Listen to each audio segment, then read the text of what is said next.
Hello and welcome everybody to the latest edition of Midweek Matters. I'm James Graham. I'm joined today by the usual Charlie White. Now I know we'd said that Cheese was coming on, but unfortunately he can't be with us due to other commitments. So Charlie, it's me and you. Sadly it is. Anyone who submitted a question though, Cheese will get to them next week. So apologies, but he will be back next week. But how are you, Jimmy? You well? I'm doing really well, mate. Yes. Back in Australian time zone mode. And yeah, things are starting to ramp up. Some great interviews that we've done. What's the time difference to Thailand though? Just remind us. It's like 4 hours. 4 hours, yeah. So you've required 2 weeks to get back to Australian time zone for a 4-hour time change. It's more the red eye flight. But yeah, I'm back. I'm enjoying life. Got some great interviews. The tour shows are happening. Yeah, I'm really excited for what we're doing here. Yeah. Why don't we let people know about some of the tours that are coming up then? Because I'm pretty excited for them. Well, we've got the 2017 World Cup, but the England point of view. We've got the 1986 Kangaroos. I couldn't remember if it was 86 or 84. That Kangaroo Two tour. great guests for that as well. Two outstanding guests. Do you mind if I say? Yeah, I know you like his brother, but it is Peter Sterling and Blocker Roach. Yes, so that'll be very good. And then we've got a couple from the sort of 03. The 03 Kangaroos tour over to Great Britain from a kangaroo perspective. So some great shows to be filmed. Can I say who those people are as well? You're worried it might not happen, aren't you? Well, I'm always worried. Yeah, I'm always worried until it's done. But we've got some great shows. We've got some amazing guests coming on as well that we've already recorded, but some in the pipeline as well, which we're getting onto this week. So lots to be excited about. Charlie, how about you? How are you? I'm good, man. I'm good. I'm still trying to sort of get away to be on set with you when you do filming, because I know filming's probably creeping up.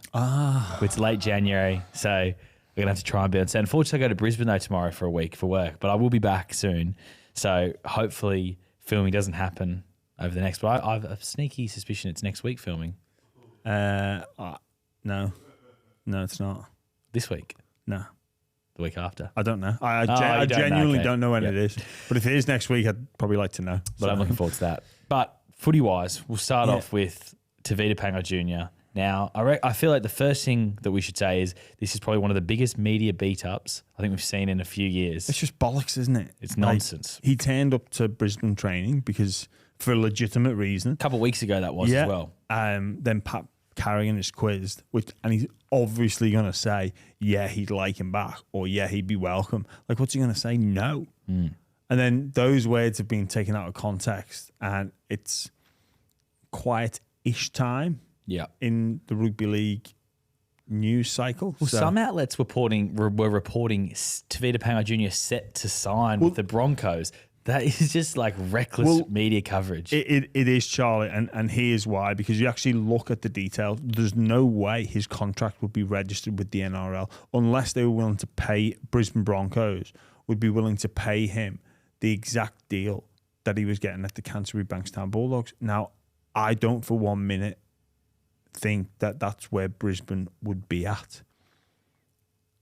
I just don't think they've got that room in their salary cap. They haven't got that room in their salary cap. So it's a non-starter. The only way you could see Tevita Pangai-Jnr. playing in a Brisbane jersey is if maybe the season goes on and they've got a chunk of money and they only have to pay him sort of 4 or 5 months worth of wages based off his previous. So let's say it's 300-400, which they do have in the cap. I think they've got something like around 350 to 400 spare at the moment.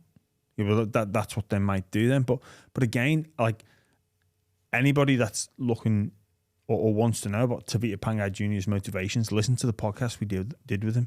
I don't think he's U-turning. No. Like I was at that fight night in Townsville, and it was his boxing match was probably more of a contest than I think he would have liked and was probably anticipating, and whether that's shaped his thinking or his mindset.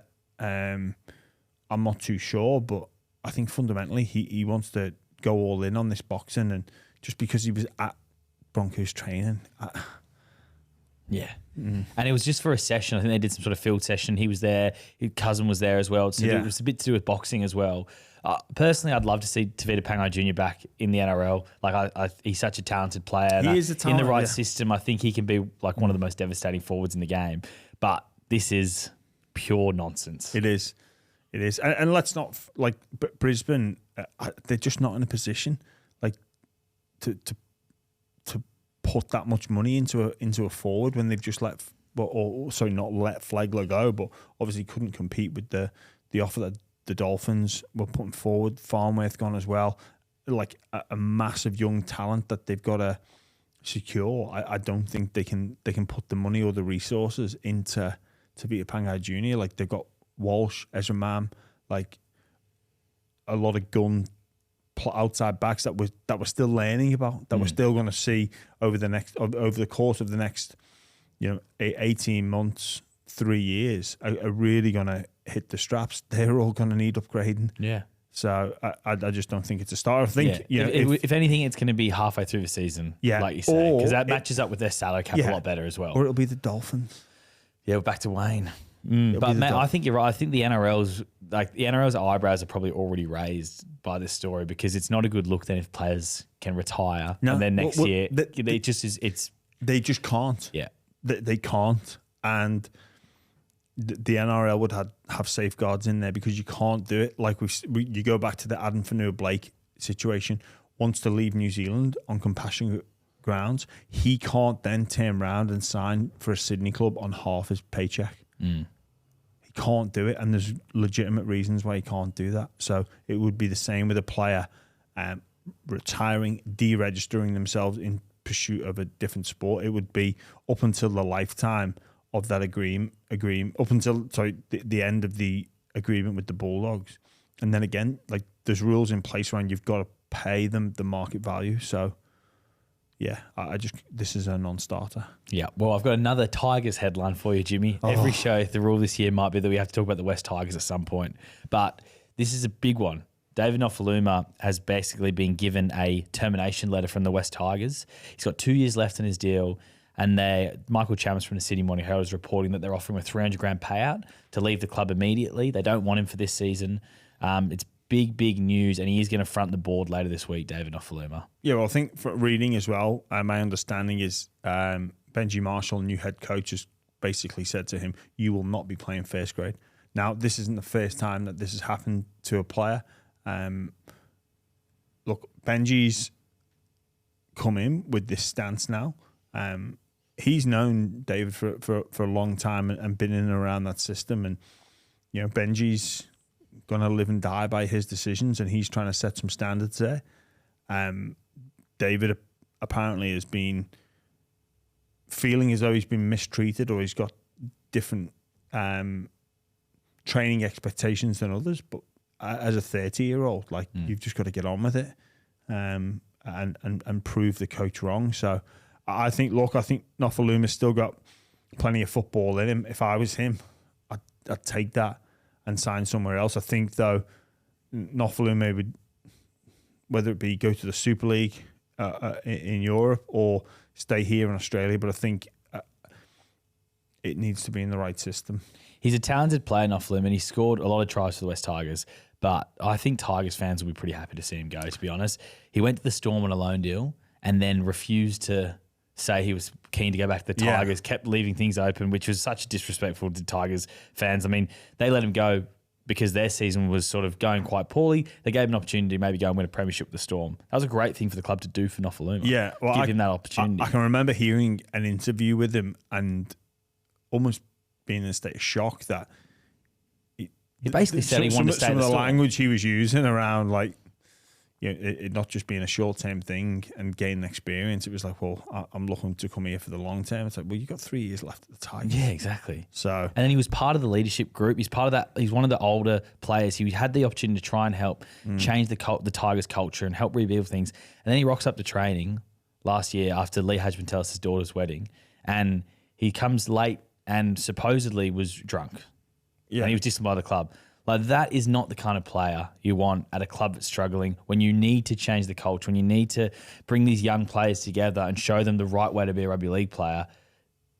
I think Tigers fans will be say, good riddance, see you Noffa. Yeah, like 100%. And look, I'm not going to sit here and say I was an angel and always lived up to team standards, but I always ripped in. And if a coach came in and had some standards that he wanted to be met, then I was all in. I was one of the people that drove that. And I think for a guy like Nofoaluma, you would see like Benji come in and see this as an opportunity for a fresh start. And you know, the Tigers looks like they're building something with the acquisition of Jerome Luai, Api Coruscant, Jerome Bullock. There's a lot of positive things there, despite the fact that they've gone back-to-back wooden spoon. You could argue the future's looking pretty bright. So yeah, and for him to come in with that same level of attitude, well, Benji's gone, well, nothing's changed here. So I've given you an opportunity. I'm going to test you. And he's failed. He's failed the Benji Marshall test. Benji's come, well, if you're not going to be able to handle this, then see you later. Yeah, and Benji would have played with him for years, so he knows what Nofaluma's like. And I don't know if they would have played together. They would have played together a little bit. Remember when Benji went back there towards the end of his career? Yeah. And he was sort of, Benji was in and out of the team with the Harder, Jackson Hastings, Benji. So he would play for a couple of years. So he knows what Nofaluma's about. So Nofaluma isn't being treated unfairly. It's not like a new coach coming in and goes, I don't really like him. He knows him really well. Yeah. And he knows that he's not the right player for the Tigers. And I think good on the Tigers. They're making moves and they're actually doing things to try and move their club forward. Well, you know what as well? I think that it turns the volume up on it, because you could be accused of, if you're in that situation, very rarely does it come up where you're a coach of a team, head coach of a team, and you've played with someone on that team. Like, usually enough time elapses between players finishing, like everyone's finished by the time you start. Like, I'm thinking Sam Burgess at Warrington now. He'll be coaching some players who he played with for England, which is a bit of a strange situation. Now, you could argue, or other players in that group, he's favouring him because he played with him. Well, Benji's showing no favours here to Nofoaluma. He's played with him. You could assume that, he's his mate. He's gone to battle with him. He's going to look after him. Well, Benji said no. I think you've got to admire that. And Benji's going to get a number of tests as he embarks on this coaching journey. And for me, he stuck to his guns, and he gets a pass mark from me. Speaking of Nofoaluma still, you spoke just a bit before about him maybe going to England or staying in Australia. Would you like to see him maybe try get somewhere like Melbourne Storm again and stay in the NRL for a little bit longer? Because if he gets this $300,000 payout, I know the media reporting is he's on a 2-year deal worth $1 million. It's more like 700 left on the contract because of how far we are through this deal. I know what you're saying. The Storm, though, they've got Will Warbrick and Xavier Coates. He's not getting anywhere near that team. Yeah. I'm trying to think of other contenders where he could maybe get a spot. Roosters are so deep in the wings. Roosters, no way. Penrith have got so many outside backs. South are stacked. Yeah. His choice is maybe to go to somewhere like the Dragons, maybe, because they do probably need a winger. Yeah, perhaps. But, if unfortunately now for David Nofoaluma, and like every player, you come with a reputation. And you come with your news stories and your positives and negatives with that reputation factor. Like, this isn't helping his case. So now any club that does look to sign him, especially any of those clubs down near the bottom or that are maybe lacking in depth or have circled outside the 8. We're looking, going, do we need him? Is he going to be a positive influence or a negative influence? And new players can have that effect. So it'd be a big call. Moving on into Las Vegas, Jimmy. Now, all seemed well. Everyone was excited. The clubs are going. We had a great tour over there. But now it's turned out there's a lot of things that just haven't been organised by the NRL, and the clubs have organised a meeting with Peter V'landys. They're not happy. I mean, now originally, anyone who's travelled to America will know about this before. When you go on holiday there, you do an ESTA visa, which is really simple to do. You just jump online, fill it out. The NRL were under the understanding that you would just have to do an ESTA for these players who are going. Now it turns out they will need a working visa, which obviously if you have been arrested before, America's got very strict rules about coming in and getting working visas for people with criminal records. So it's a little drama for the clubs, but the clubs basically feel that there's so many questions about this trip, and the NRL just aren't answering them, even though we're only now 4 weeks out, basically, from this trip. Yeah, 4 or 5 weeks. Look, it's a new endeavour, so I think there was always going to be, there was always going to be issues around this, because it is new territory. The clubs, they probably just want guarantees that all their players are going to be looked after and they're all going to be there. The last thing, a club or a player would want, a club or a coach specifically would want is any level. The players get protected. They live in a bubble. The last thing they want is a player being stressed about, will I be able to gain access to, will I be able to get into the country? The coach thinking, well, hang on, am I going to have my full selection of players, get this sorted out? And yeah, in an ideal world, you'd have this sorted out, a long, long time ago. But at the end of the day, if this doesn't go smoothly, it's the NRL that will be embarrassed, not South Sydney, not Roosters, not Manly, not Brisbane. It'll be the NRL that will be made to look. And I think they know what's riding on this. They know the potential that us as the game of rugby league has by going into this new market. If they get, it will be, if players don't get in because there's visa issues, they're going to be the laughing stock of Australian sport. And sometimes that is the motivator. The fear of failure can motivate you. And I can't think for 1 second that Peter V'landys, Andrew Abdo, the rest of the staff that are there at the NRL, they're not going to let this. They're not going to botch this. They're just not. They can't. There's too much riding on it. And yeah, like I say, Clubland, you think you want everything sorted yesterday. The visas will get done. Yeah. It sounds like, I know you hate flappers. It does sound like maybe the clubs are flapping a little bit. Look, yeah, perhaps. Because they had to sort their own, I think they had to sort their own fields and stuff like that. I think they're just, they're overstressing. It's like, relax, guys. You're going to Las Vegas, you're going to America, you have some fun. You'll enjoy yourselves. But if I was a coach, I actually wouldn't want to go. I wouldn't want this trip at all. It would be just like such an annoying thing to have to do, have to worry about as your first game of the season. Like I know Craig Bellamy and the Storm were like adamant they did not want to be a part of this trip. Yeah, look, I think it depends your mindset. If you go with that, like, oh, this is just a burden, extra travel, but you can go and be like, well, you know what?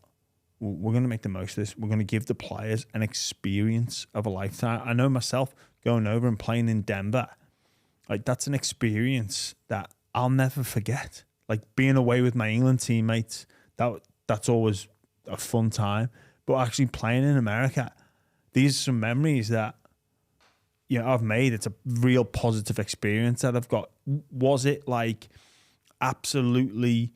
Well, again, this another one. Was it organised like smoothly? Absolutely not. There was bumps in the road. There was problems that we faced, logistical problems. Does it mean for peak performance? Everything like in the aftermath of it, probably not. But I think that there's so many benefits for me on a personal level by going over and playing a test match in Denver, like for the memories and the boost in morale that it gave me and the boost in mood. But I think if you're a club side going over, you look at this as like, hey, we can create some memories here, and this can be the start of our journey. Like when you look back in, if you look at these 4 teams, when they look back in September, if they're playing finals, which they'll all have deep ambitions to do so. The video will come up and be like the start of the season, doing the preseason. It's like, remember Vegas? Like, oh yeah, this is where we started. Remember the memories that we made, and it's a great opportunity for any club to have their top level players and all their staff together to start to build some foundations. Great to get to know each other. Like it's an absolute opportunity of a lifetime. It really is. I love what you say there, because we're doing the tour show at the moment, and like you can see the camaraderie just even hearing the conversations like that it creates. And it like a group like South Sydney, who had a tough year last year, to go on this trip and have everyone together hanging out, it could be the best thing for them. It could make or break it. It depends on the characters within the group, what the environment that the staff set. Again, I've been on a multitude of tours. Some, whatever. Some of them are like the best time of your life. But it's the leaders that shape the environment, like what you're allowed to do, what you're not allowed to do. Like this has got the potential to be like some really amazing times. And you know, you look back at the older tours and even the current ones now, some of it's around nights out and alcohol. It doesn't need to be that way. You go into Vegas, you get to go to that new dome. Yeah, place. the dome. See go you and see two a Cirque play. du Soleil Yeah. together. Go shoot some Madonna, guns. I think's on there at the Go moment. shoot some guns. Like go the guns. No, I'm being serious. You go and shoot, like I've been to Vegas before and shot like this ultimate, and it's like, whoa, like how good's that? Imagine doing that with your teammates. You're laughing at, they can't hit the target. Yeah. Like the amount of fun things that you can do together and create memories and those bonds that are made. Like we go to Vegas, we you know, you're going to work. Yeah. But there is a huge upside for any club going there. And is the vibe always really good at a club this time of the year anyway? Like, have you ever played at a club where it's like a bad vibe before round one? Surely every club is feeling up and about and everyone's getting along. Every club that I've been at, you know, before the season starts, full of optimism. Yeah. You're just like, we're going all the way. Can't wait to kick the season off anyway. But you throw Vegas in. But, you know, if you go and you're like, oh, what a trough this is, or I just want to be at home. Like, yeah. But I can't envisage anyone being like that. Yeah. And they shouldn't be. I think you got to embrace it. And yeah, coaches will be stressed about, you know, what's the training periodization, coaches, head of performance, well, people. Bellamy's a real stickler for all that sort of stuff, isn't he? I mean, it's probably why they win every round one every single year. But he's obsessed with that sort of preparation. Yeah, well, side of things pre-season. and training periodization. Like you know, like I think for me, and this isn't a massive pop at some of the head of performances, but I think that they underestimate what rugby league players are made of, and we're not the people that you do studies on. A lot of the studies that look at peak performance, from my interpretation of it, it's done on athletes with very little variables that aren't involved in collision sport, and you can take the markers about fully recovery and all that, and you see some magnificent performances 2 days after Origin. Well, that's because you're dealing with some people that aren't wired up correctly.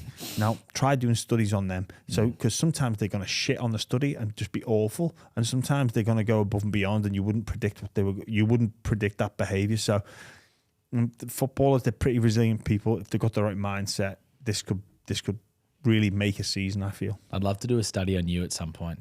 Sort of go deep on your interests and what makes you think. Like even what you were talking about with Hopper the other day, following bubbles around. You know, you're an interesting man. I can get distracted very easily. That's the bubbles thing. Like just, yeah. Also, another thing that Hopper brought up as well, Dick Dave Smashington. He did. Yeah. That's Jimmy. It's alter ego for anyone who hasn't listened to the episode. Apparently, when he drinks, or at least at the Dogs anyway, he went by Dick Dave Smashington the third. Was it Richard Dave Smashington the third? Now, obviously, anybody that knows anybody called Richard, call him Dick. Unlucky. When I was at St. Helens, there was sort of like it became a thing. So it came from St. Helens. It came from St. Helens, but it wasn't necessarily me. It was like if you were like smashed and like being a pest, whatever, you're like, what about Richard Dave Smashington the third? Like, and it became anybody could be like, you were Dick Dave last night. Yeah, right. Like, oh, you were. It became like the expression for being like absolutely blind drunk, like or whatever pissed as a fart. Instead of saying that, it was like, oh, you Dick Dave. Yeah. So I came to the Dogs, and then it was just in my vocabulary. And I'd be like, oh, jeez, it was Dick Dave Smashington last night. What? It's like, oh, Dick Dave. Like, and that's how it. So I'm not going to hold my hands up and say, like, anyone can be Dick Dave. Yeah, but it's you at the Dogs. I guess for that period of time, yes. Yeah. I wonder what Will Copperwater would have been like if he ever got Dick Dave Smashington. Well, I used to often, as I said in the interview, I'd like, come on, Harper, just give us one big night out. Imagine that. And he's just like, Maybe we'll see Dick Dave Smashington in Vegas. No, he's buried now. He's buried. Yeah, he's gone. That's not true at all. He's gone. I saw you last year on a few occasions. Was you a Dick Dave Smashington? But that's it. You've seen me like a bit sloppy. I've seen you like Dick Dave Smashington. No, Dick Dave was like next level, and Dick like now the battery pack comes out and it's like good night. But Dick Dave, he's like, is he is he still here? Like, is he still going? Like, Because you do set a good pace. Drinking with you do drink at a rocketing pace. oh, yeah. Like sometimes if we go and have a beer after the Sundays and there's like Gordon Tallis and yourself there, literally like it's like 2 sips and the beer's gone. Yeah. Oh, we get another. I do consume very quick, but I do it with everything: coffee, food, soda. Like Do you listen to audiobooks on like triple speed or something? No, Podcast triple speed? no, I don't actually know. Living life and fast forward. Don't be afraid to slow down from time to time, mate. Live fast, live too bloody fast sometimes. Die young. Die old. We're just going to take a quick break to talk about friends of the show, AG1. Now, taking care of your health isn't always easy, but it should at least be simple. That's why for the last 2 years, I've been drinking AG1 every single day, no exceptions. It's just 1 scoop mixed in water once a day, every day. And it makes me feel energized, focused, and it really takes away that mid-afternoon slump that I used to suffer from. It was awful, but now thanks to AG1, it doesn't happen. It delivers my daily dose of vitamins, minerals, pre and probiotics, and more. It's powerful, healthy habit that's also powerfully simple. Healthy aging shouldn't feel complicated. The thought of taking multiple supplements, pills, protein powders, etc. sounds exhausting, but just 1 daily scoop of AG1 covers my nutrient gaps and supports my mental and physical health without any hassle. In just 60 seconds every morning, I know I'm giving my body what it needs and setting up sustainable habits in the long run. We are so grateful to have AG1 as a partner of the show. And if there's one product that I had to recommend to elevate your health, it's AG1. That's why we've partnered with them for so long. So if you want to take ownership of your health, start with AG1. Try AG1 and get a free 1-year supply of vitamin D3 and K2 and 5 free AG1 travel packs with your first purchase exclusively at drinkag1.com/buy round. That's drinkag1.com/buy round. Check it out. Well, a rule change that we are going to see, Jimmy, in Las Vegas, it's the new dropout rule change. So basically, we've seen teams more and more often over the last 12 months attempt the short dropout to try and regain the ball. Teams are sort of backing themselves a lot more. The NRL has noticed this, and now they've actually made it so these contests will happen even more. So that if a team kicks the ball out in the full over the touchline, or if the ball fails to travel at least 10 metres, normally it would be a penalty, take the 2 most of the time.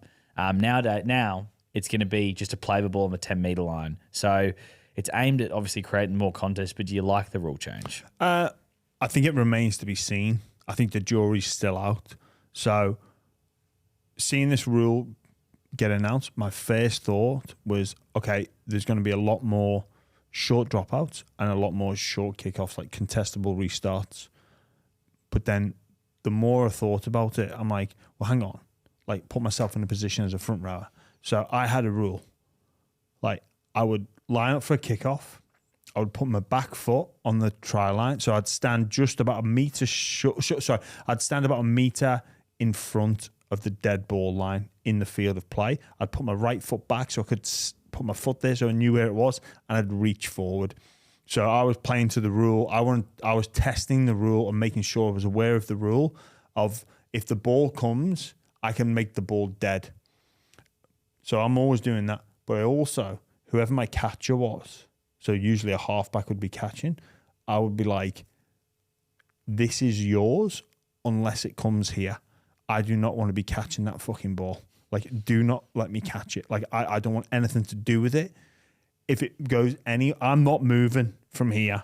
Like, this is your responsibility. You catch the ball. Now, if you look at how teams shape up for their standard kickoff, it's usually got maybe 3 catches around the posts, 4 players on the front line on the 10. Some teams go with 3, but it's usually 4.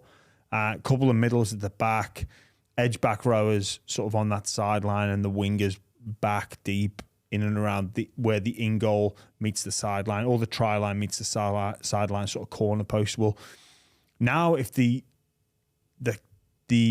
team kicking off is incentivized, i.e. not punished by having a foul play, they do that more often. What you're going to see is teams set up differently for receiving kickoffs, which is going to mean that I think some of those halfback or those catchers are now going to go up onto the sort of 40-meter line in and around where the ball may land. You see when a team is concedes a try. Or sorry, if a team scores a try but knows that the other team's going to go short, their whole kickoff shape changes because they're anticipating a short kickoff. But what it does, it exposes those middle players at the back. So I just thought to myself, oh, this is going to be a nightmare. And it actually happened to me in a test match against New Zealand at Wigan Stadium, JJB Stadium. I can't remember what it's called now, or DW Stadium, whatever it is. Played the Kiwis. We were up we just scored. I think we went up by 14. So we're anticipating a short kickoff. There's about 7 minutes in the game left. I'm at the back on my own, and they've kicked long. And I'm being a hero going, I'm going to take this on the full. I've gone, Graham's gone to catch it, knocked on. And then basically we were fucking defending our arse off for like the next 7 minutes. But I think we conceded, and then it ended up what could have been or should have been a shutout. Like, you know, you cruise through the last 7 minutes, all because I'm there trying to be a hero, catch a ball. And then again, you let it bounce, it bobbles over. Then you look even more like a dickhead. At least I'm like, I'll go and try and catch the thing, like attempt to do it rather than fanny out of it. Like, I'll let it bounce and it bops over, and you look like. So yes, that's my immediate thought: is front rowers are going to be shitting themselves stood in that back line in case someone goes, I'm going to test this guy out. But I think all in all, some of this, one of the main reasons to bring in this rule, if it does increase the amount of short kickoffs, what it's going to take away is that big collision, or the number of kickoff collisions, which I think have a greater probability of causing. Well, they do concussions. It's proven that sorry for interrupting that. No. They've proven that they have a greater probability of causing concussion and bad, HIs. Well, bad, not just bad HI, but the bad optics. Like, there's some great kickoff collisions, but there's some optics there that the NRL probably got. Yeah, we've got that bonus of like the big ones that look really good and they're legal, and there's no like unintended consequence of seeing a player get knocked out. But we've also got some that do, and those optics look really bad for, I think, the people they're trying to target in order to come into to watch our game. So I think you've got your lifers, the people nailed on. Those people aren't not going to watch because the kickoff's been taken away, but some of the people that they're trying to capture when. Like that casual fan or the week-to-week fan, they may turn off by seeing that, or may say, I don't really want my kids seeing or make knocked out off that type of play. So they've alleviated. They're trying to. I don't know if it's the fans that don't want to see that. I think it's just more the NRL trying to protect themselves. Yeah, maybe. Well, this could be again. You future-proof for yourself. It could be a future-proof. So we've tweaked the rules. So fast forward 10, 20 years, a player from 2024 goes, I'm suffering because of the game I played and the protocols and the culture around collision. Well, did the NRL do anything? Oh, look, well, we look to bring this rule into place, so so maybe it's part of future-proofing themselves. Yeah. In terms of like what it does to the product, it'd be really interesting. I think now, if you're a team, no matter the circumstance, I can't see a team going long when conceding a dropout. Unless they're trying to find touch. Because the defensive lines might be really loaded forward, they can then try and find touch. Like someone like Cleary and Adam Reynolds would be really good at that. You're attempting to get the ball back. Yeah. So a genuine attempt to get the ball back. I think we'll start to see little trick plays happening as well, where a right-footed kicker, who would usually go to the left, would then drop, when they're shaping up for the dropout, would drop the ball off to the left-footed kicker, switch it back, hit the side that's not anticipating the kick. Also, will it then de-incentivize the attacking kick on try line? So you see it quite often where a playmaker will put the ball in behind, and the talk of like we're building pressure. Well, 5 years ago, or even less, 3 years ago, like playmakers would do that knowing that they're always going to get the ball back. So we're building pressure. So that mindset of building pressure, I see the defensive line on the right edge come up, so I'll kick the ball in behind, not really looking for a try scoring opportunity, or it may eventuate, but knowing that I'm going to trap the opposing team in the in goal, and we'll get the ball back and we'll keep building that pressure. Now, because there's no consequence for error, there's not a genuine 50-50, but a good opportunity for the team to then get the ball back. Me now as a playmaker, do I put that kick in? Because it's not the same as what it used to be.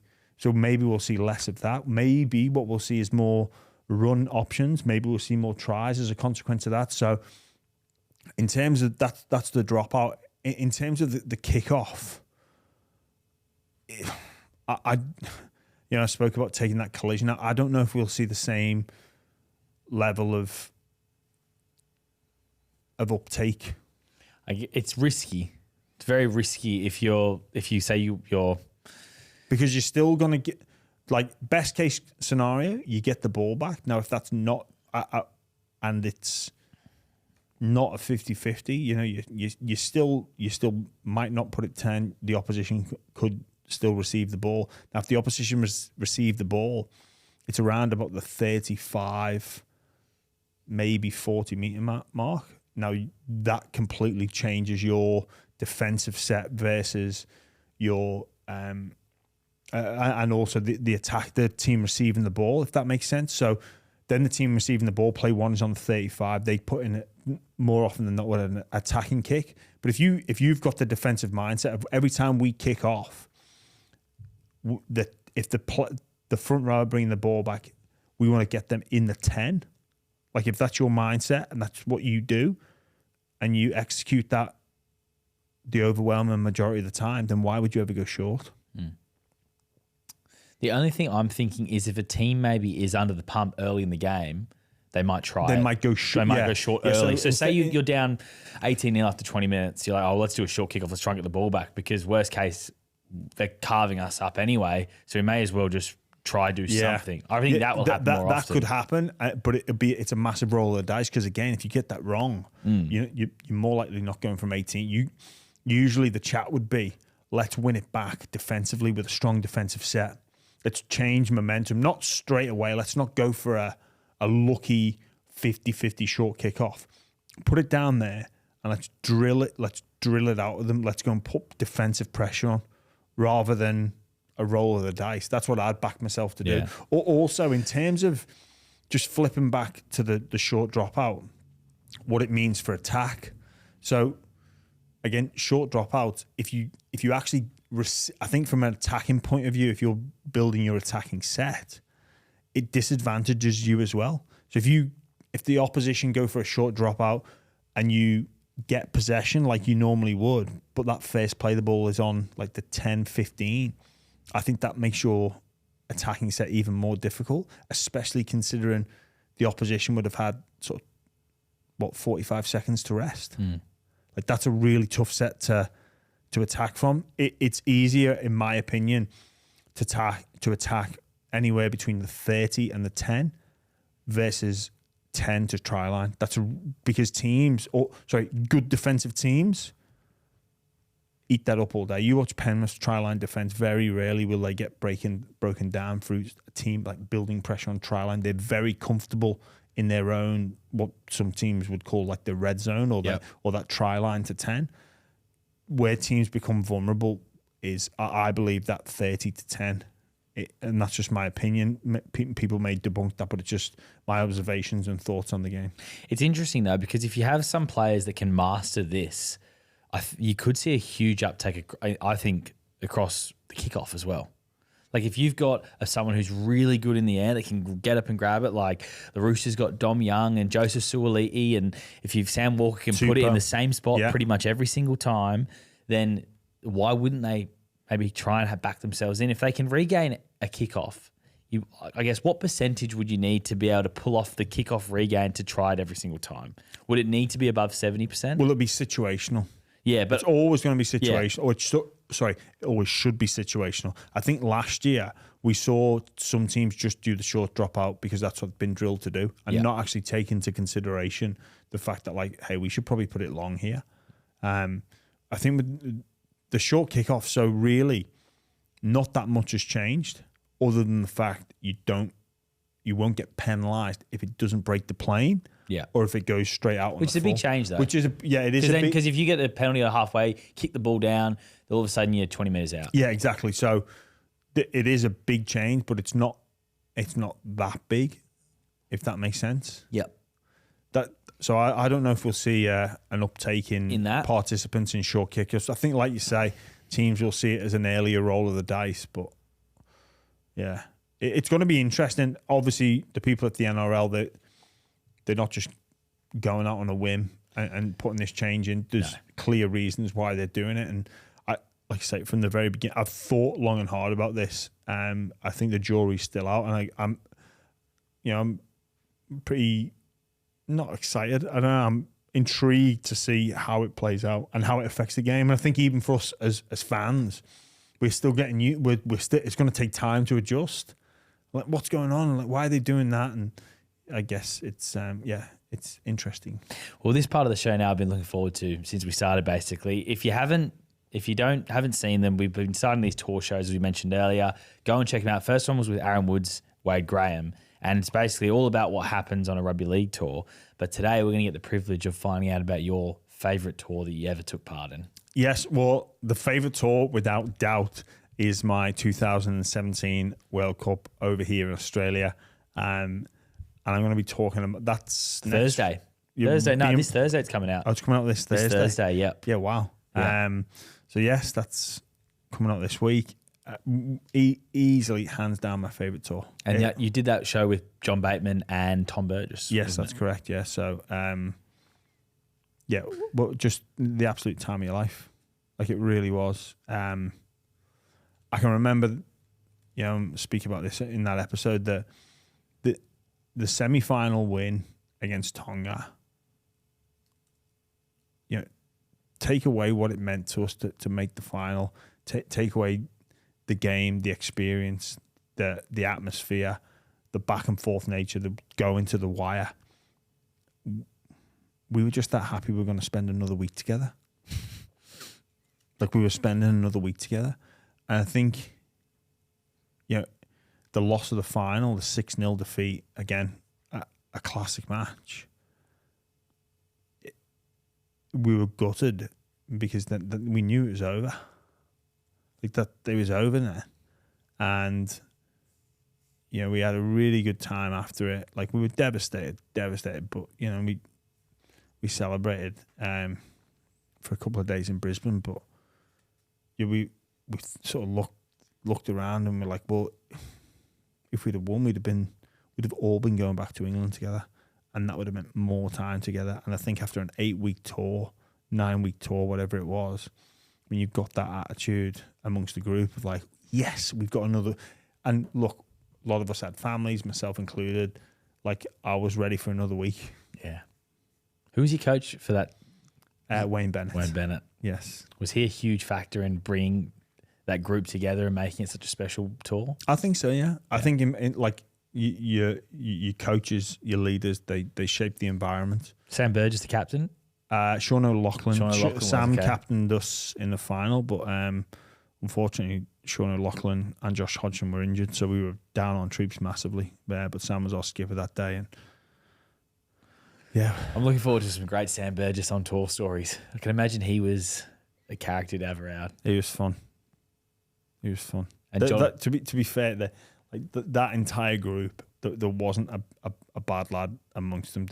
Everyone brought something to the table. Everyone brought humour, seriousness. Everybody brought football ability. It was just it was just an amazing period of my life where I just can't help but just look back and smile, because it it's kind of, people go, oh yeah, good time, whatever. But it's like, no, this was amazing. And the fact that we had rugby league was the reason we were there. And we trained so hard as well.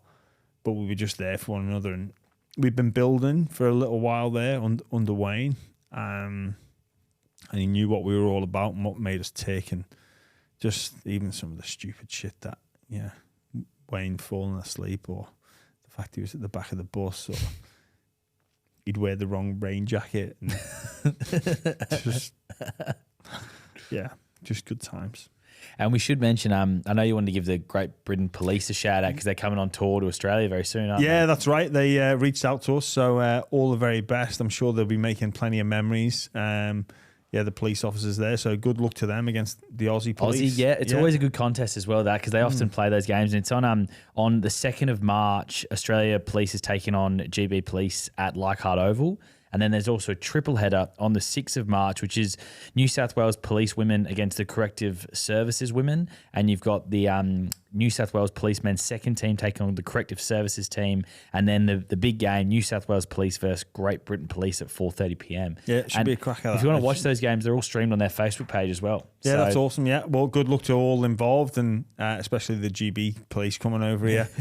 Show what we're made of, lads. The Aussie Police went there not too long ago as well, and they had a good matchup, so it should be good contest. Yeah, it's good that they've got initiative like that. I really enjoy that about the police forces, and I think even the armed forces often do it. On Anzac Day, you have that clash beforehand. They do, and obviously it's a nice distraction for them. Some of the work that our police officers do. Obviously the forces get a lot of credit, and rightly so, but the police officers, they I think they get unfairly painted as just pencil pushers, or doing like have you not got no real police work to do today? Like, I've had that attitude before when you see a copper just doing something that looks mundane, but you actually speak to them and some of the situations that they're in, you wouldn't wish that upon anybody. So good that they get this distraction, and good luck to them coming over here. I'm sure they'll do a great job. And even I think it's still right that, like, the police, the Navy, the Army, they'll enter teams into the Challenge Cup back in England. So get themselves primed and ready for that. They need to sign some good players, maybe go on a run. Yeah. Try and convince footy players to become a police officer instead. Imagine that, just the Navy lifting the Challenge Cup. Yeah. Like, yes. That's this though. But before we go, there is still a few hats left as well. So remember to get yourself a hat. Yeah, go on the link in our bio. Just the bioaround.com is the website. But there's a link in the YouTube notes. There's a link in the podcast notes. There's a link and our Instagram page as well. So wherever you want to go, it's fine. It is fine. Thanks for assuring the listeners that it's okay that they can choose where they want to go. Yeah, I'm sure they were just waiting like, what should I do? I want to get this hat, but I don't know which way to go. I'm on YouTube though, and he said podcast. Bloody hell. Charlie's made you fine. So giving you all the options. Yeah, all the options. Or if you want, you can come knock on our podcast studio. We've got some here. We'll do cash in hand. Cheaper. Mate, the GB police won't be coming for us. The Australian tax office might, though, so we're not about that. No, exactly. Yeah. It's all on Shopify. Yeah, or we'll take donations for a cap. Donations for a cap. That's how you work your way around a tax. Yeah. Or I don't know. Yeah. I mean, we're not a charity. We're not a charity, are we? This is not tax advice, by the way, listeners. But we're not I reckon that's probably a good place to end it. To end it. Yeah. I mean, not literally, just end the show. End the podcast. Yeah, that's it. End the podcast. All right, we'll catch you next week, everyone. Hopefully, Cheese will be back.